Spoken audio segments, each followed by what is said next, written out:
Hinikayat ng bagong tatag na Digital Media Standards Coalition na makisali sa kanila ang mga vlogger at social media influencer.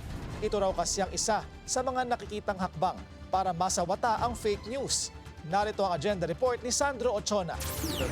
Sa pagpapatuloy ng laban ng Kamara kontra fake news, nakipagpulong si Bataan 1st District Representative Geraldine Roman sa grupo ng mga influencer at cybersecurity experts. Kasunod ng isinagawang serye ng investigasyon para labanan ng fake news, binabalangkas na ang panukalang batas para magkaroon ng mekanismo sa social media platforms gaya ng Facebook. We would like to enjoin all stakeholders in the social media ecosystem to join us.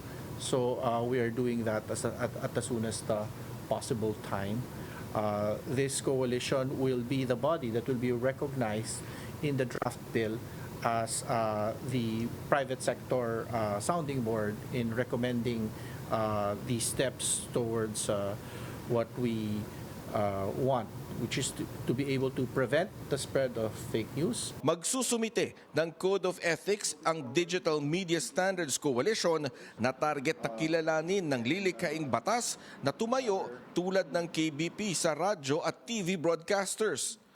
We are hoping that we will be able to craft, we will be able to help the legislative craft a law that will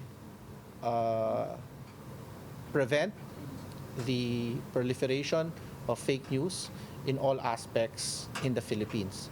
And so there have been long-running discussions with that. Kabilang sa mga dumalo ang kinatawan ng mga influencer, gayon din ang mga ahensya ng pamahalaan gaya ng Cybersecurity Council.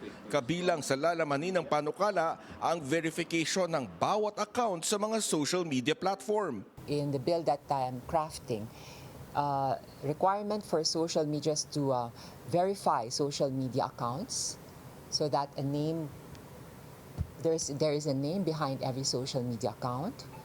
Also a registry of sorts for social media accounts. This is where the coalition steps in. For the social media platforms to adhere to the findings of the coalition, because the coalition will also carry out fact-checking. Binigyang diin ni Roman na mahalaga ang freedom of speech kaya dapat itong pangalagaan. Kaya ipinauubaya ng kanyang panukalang batas na iatas sa coalition ang pagsasaayos ng kanilang hanay dahil maaaring tawaging censorship kung pamahalaan ang gagawa nito. Paglilinaw pa niya, ang panukalang batas ay layong panagutin ang mga social media platform at hindi ang mga individual account. Para sa agenda, Sandro Ochona, Billionaire News Channel.